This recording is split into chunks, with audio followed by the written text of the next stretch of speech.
کی تمام قیادت، مرکزی قیادت، چیئرمین صاحب ہمارے اس کو لیڈ کریں گے، ہم خود اس میں موجود ہوں گے۔ تمام ورکرز کو استدعا ہے کہ 2 بجے تک جو جس کنوینس کے ذریعے ڈیرہ اسماعیل خان سے لے کر چترال تک اور یہاں جو گرد نواح کی جو اضلاع اٹک ہیں، اسلام آباد ہے، راولپنڈی، جیلم، میاں والی، ان کو بھی ہماری طرف سے دعوت ہے، اور آج شام کو یا رات کو ہم اس میں پوری تفصیل سے ویڈیو میسج کے ذریعے آپ کے ساتھ شیئر کریں گے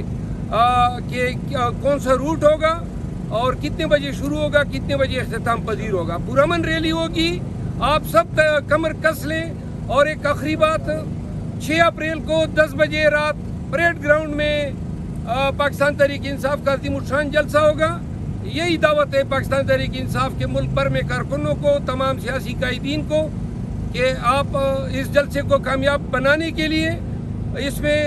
ہمیں اسلام آباد ہائی کورٹ نے جلسہ کے انعقاد کی اجازت دی ہوئی ہے، تو لہٰذا کسی قسم کی وائلنس کی توقع نہیں ہے،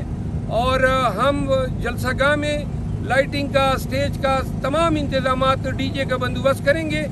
کافی عرصے کے بعد ہمارا جلسہ ہونے جا رہا ہے، تو لہٰذا تمام جو ہمارے ورکرز ہیں، کارکن ہیں، پاکستانی، پنڈی اسلام آباد کے شہری اور پنجاب بھر کے لوگ، کے پی کے لوگ استدعائیں آئیں اور قیدی 804 کا ساتھ دیں، قیدی 804 کی رہائی اور مینڈیٹ کی ریکوری کے لیے۔ اب یہ تیسرا ماٹو ہمارا بن گیا ہے کہ چیک آنریبل جج صاحبان کے لیٹر کے بعد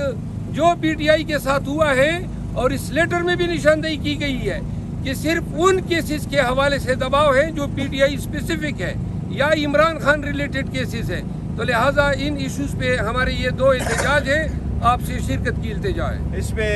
وکلاء تحریک جس طریقے سے چلائیں گے شام کے، اس کے بارے میں